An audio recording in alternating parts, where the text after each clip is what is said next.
یہ سمجھتے تھے، اہل عرب سمجھتے تھے کہ وہ اللہ تعالیٰ کی بیٹیاں ہیں، نعوذ باللہ، انہی کے نام پر یہ بت بنائے گئے تھے، مگر وہ سرکش شیاطین کے سوا کسی کو نہیں پکارتے۔ لعنہ اللہ، اللہ تعالیٰ نے اس پر لعنت کی ہے، اور اس شیطان نے کہا کہ یقیناً میں تیرے بندوں سے ایک مقررہ حصہ ضرور لے لوں گا۔ شیطان کا طریقہ واردات ہے جس کو اللہ سبحانہ وتعالیٰ نے ذکر کیا، اور یقیناً میں ضرور انہیں گمراہ کر دوں گا، اور یقیناً میں ضرور انہیں جھوٹی امیدیں دلاتا رہوں گا، اور یقیناً میں ضرور انہیں حکم دوں گا، سو وہ ضرور میرے حکم سے جانوروں کے کان چیریں گے، اور یقیناً میں ان کو ضرور حکم دوں گا، اور وہ اللہ کی پیدا کی ہوئی صورت کو ضرور بدلیں گے۔ اور جو کوئی اللہ تعالیٰ کے علاوہ شیطان کو دوست بناتا ہے تو بلا شبہ اس نے خسارہ اٹھایا، واضح خسارہ۔ شیطان کا طریقہ واردات ہے وَلَأُضِلَّنَّهُمْ، اور یقیناً میں ضرور انہیں گمراہ کروں گا، یعنی انسانوں کو صحیح عقائد سے پھیر دوں گا۔ سیوطی کہتے ہیں یہ آیت خسی کرنے، گدوانے، نقلی بال جوڑنے، دانتوں کے درمیان فاصلہ پیدا کرنے اور چہرے کے بال اکھاڑنے کی حرمت پر دلیل ہے۔ وَلَأُمَنِّيَنَّهُمْ، اور یقیناً میں ضرور انہیں جھوٹی امیدیں دلاتا رہوں گا۔ امانی کہتے ہیں جھوٹی اور باطل امیدوں کو۔ دل میں مزین کرنا یہ انسان کی اہم خواہشات میں سے، جیسے لمبی عمر، لازوال بادشاہت حاصل کرنا، جس کی وجہ سے سیدنا آدم علیہ السلام اور سیدہ حوا بھی پھسل گئے تھے۔ وَلَآمُرَنَّهُمْ فَلَيُبَتِّكُنَّ آذَانَ الْأَنَامِ، اور یقیناً میں ضرور انہیں حکم دوں گا، سو وہ ضرور میرے حکم سے جانوروں کے کان چیریں گے۔ شیطان کا وعدہ ہے کہ وہ انسانوں کو جانوروں کے کان چیرنے اور اللہ تعالیٰ کی تخلیق میں تبدیلی کا حکم دے۔ شیطان کے وعدے جھوٹے ہیں، وہ انہیں وعدے دیتا ہے اور انہیں جھوٹی امیدیں دلاتا ہے، اور شیطان ان کو دھوکے کے سوا کوئی وعدہ نہیں دلاتا۔ یہی لوگ ہیں جن کا ٹھکانہ جہنم ہے اور اس سے بھاگنے کی کوئی جگہ نہیں پائیں گے۔ اور وہ لوگ جو ایمان لائے اور انہوں نے نیک عمل کیے، انہیں ہم عنقریب جنتوں میں داخل کریں گے جن کے نیچے سے نہریں بہتی ہیں، ان میں وہ ہمیشہ رہنے والے ہیں، ہمیشہ ہمیشہ۔ اللہ تعالیٰ کا سچا وعدہ ہے، اور اللہ تعالیٰ سے زیادہ کون اپنی بات میں سچا ہے؟ نہ تمہاری تمناؤں پر مدار ہے اور نہ اہل کتاب کی تمناؤں پر۔ جو کوئی برا عمل کرے گا اسے اس کی سزا دی جائے گی، اور وہ اللہ تعالیٰ کے سوا نہ کوئی دوست پائے گا اور نہ کوئی مددگار۔ اور جو بھی نیک اعمال میں سے کوئی عمل کرے، مرد ہو یا عورت، اور وہ مومن ہو، تو یہ لوگ جنت میں داخل ہوں گے، اور ان پر کھجور کی گٹھلی کے شداف برابر بھی ظلم نہ کیا جائے گا۔ وَمَنْ أَحْسَنُ دِينًا مِّمَّنْ أَسْلَمَ وَجْهَهُ لِلَّهِ وَهُوَ مُحْسِنٌ وَاتَّبَعَ مِلَّةَ إِبْرَاهِيمَ حَنِيفًا وَاتَّخَذَ اللَّهُ إِبْرَاهِيمَ خَلِيلًا، اور دین میں اس سے اچھا کون ہے جس نے اپنا چہرہ اللہ تعالیٰ کے سپرد کر دیا، یعنی جو اللہ سبحانہ وتعالیٰ پر فوکسڈ ہو گیا، جس نے اللہ سبحانہ وتعالیٰ کی طرف توجہ کی۔ توجہ میں جو یہ الفاظ ہے نا، وجہن، واو جیم ہاں، تو یہ جو چہرہ ہے نا ہمارا، اس میں کان ہے۔ توجہ کرنے کا مطلب ہوتا ہے غور سے سننا، آنکھوں سے فوکسڈ ہو کے دیکھنا، اور دماغ اور سوچ کو اسی جانب لگانا، اور زبان سے بھی اسی کے مطابق بات کرنا۔ دین میں اس سے اچھا کون ہے جس نے اپنا چہرہ اللہ تعالیٰ کے سپرد کر دیا اور وہ نیکی کرنے والا ہو، اور اس نے ابراہیم کی ملت کی پیروی کی جو ایک اللہ کی طرف ہو جانے والا تھا، اور ابراہیم کو اللہ تعالیٰ نے خاص دوست بنا لیا تھا۔ وَلِلَّهِ مَا فِي السَّمَاوَاتِ وَمَا فِي الْأَرْضِ، اور اللہ تعالیٰ ہی کے لیے ہے جو کچھ آسمانوں میں ہے اور جو کچھ زمین میں ہے، اور اللہ تعالیٰ ہر چیز کا ہمیشہ سے احاطہ کرنے والا ہے۔ کرنے والے کام ہے ایمان لانا، نیک عمل کرنا، اللہ تعالیٰ کے آگے سر تسلیم خم کرنا، احسان کرنا، ابراہیم علیہ السلام کے طریقے کی پیروی کرنا، اللہ تعالیٰ کے لیے یکسو ہونا۔ اور جن کاموں سے روکا گیا، شرک کرنا، گمراہی میں دور نکل جانا، اللہ تعالیٰ کو چھوڑ کر دوسروں کو معبود بنانا، شیطان کو معبود بنانا، شیطان کو اپنا ولی اور سرپرست بنانا، برے کام کرنا، جھوٹی آرزوؤں میں جینا، اللہ تعالیٰ کی بنائی ہوئی صورت میں رد و بدل کرنا۔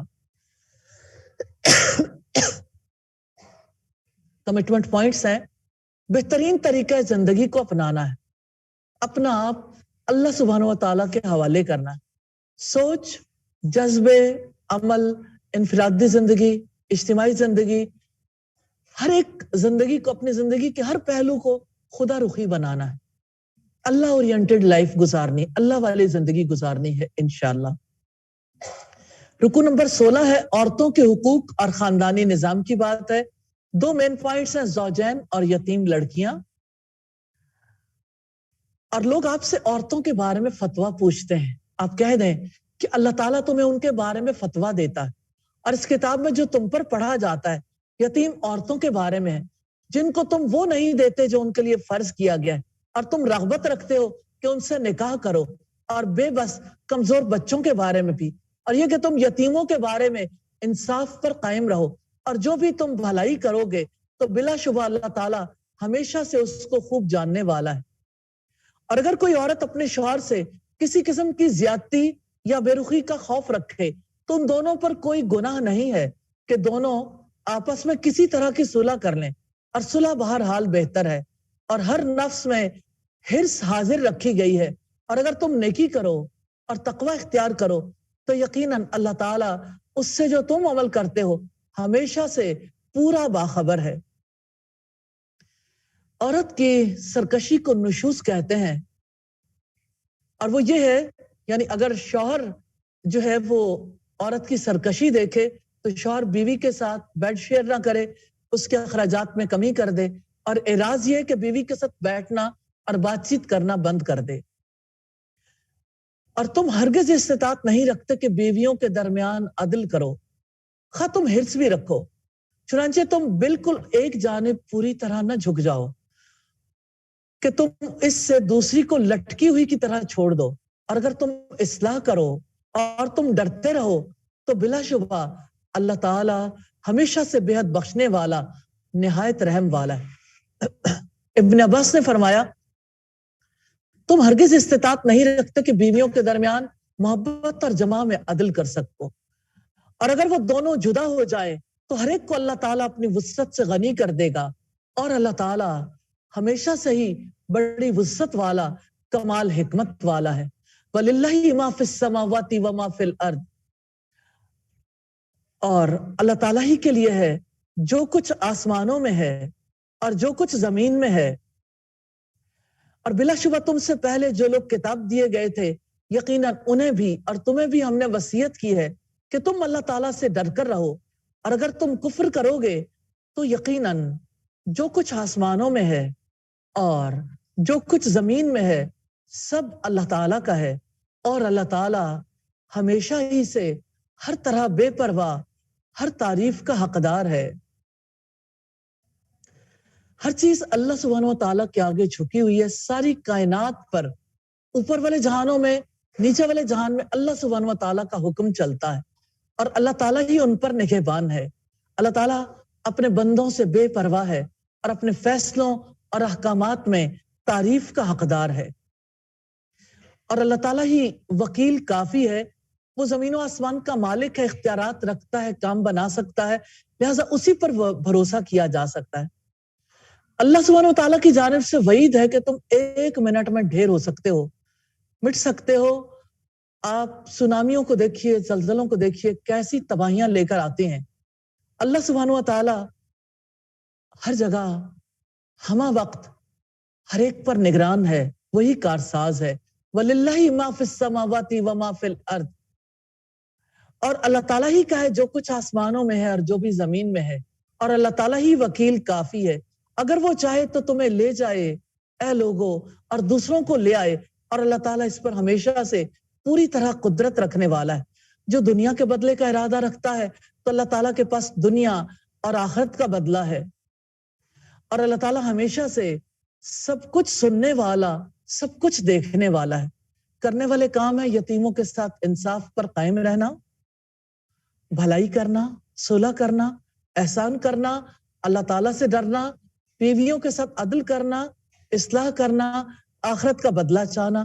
جن کاموں سے روکا گیا, یتیم لڑکیوں کے حق ادا کرنا, حق ادا نہ کرنا, یتیم لڑکیوں کا نکاح کرنے سے باز رہنا, بیویوں سے بدسلوکی اور بے رخی اختیار کرنا, تنگ دل ہونا, ایک بیوی کی طرف اس طرح جھک جانا کہ دوسری کو لٹکتا چھوڑ دینا, دنیا کا بدلہ چاہنا. کمٹمنٹ پوائنٹس ہیں اپنی ہمتوں اور طاقتوں کو صرف دنیا کے لیے نہیں لگانا, آخرت کے ثواب کے لیے ہمتیں, طاقتیں, جذبے, صلاحیتیں اور وقت لگانا ہے انشاءاللہ.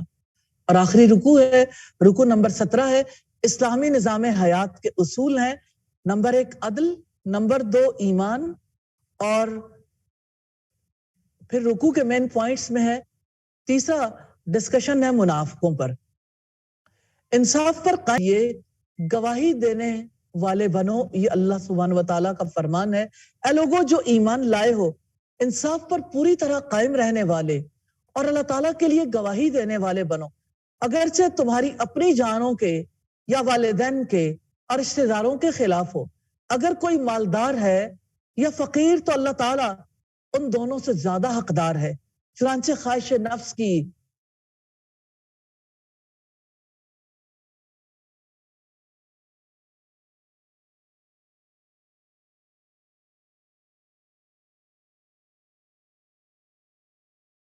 واقعتاً دردناک عذاب ہے. وہ لوگ جو مومنوں کے علاوہ کافروں کو اپنا دوست بناتے ہیں, کیا وہ ان کے پاس عزت تلاش کرتے ہیں؟ تو بلا شبہ عزت تو ساری کی ساری اللہ سبحانہ وتعالیٰ کے لیے. فَإِنَّ الْعِزَّةَ لِلَّهِ جَمِيعًا, عزت تو ساری کی ساری اللہ سبحانہ وتعالیٰ کے لیے ہے. وَقَدْ نَزَّلَ عَلَيْكُمْ فِي الْكِتَابِ أَنْ إِذَا سَمِعْتُمْ آيَاتِ اللَّهِ يُكْفَرُوا بِهَا وَيُسْتَهْزَأُوا بِهَا فَلَا تَقْعُدُوا مَعَهُمْ حَتَّى يَخُوضُوا فِي حَدِيثٍ غَيْرِهِ.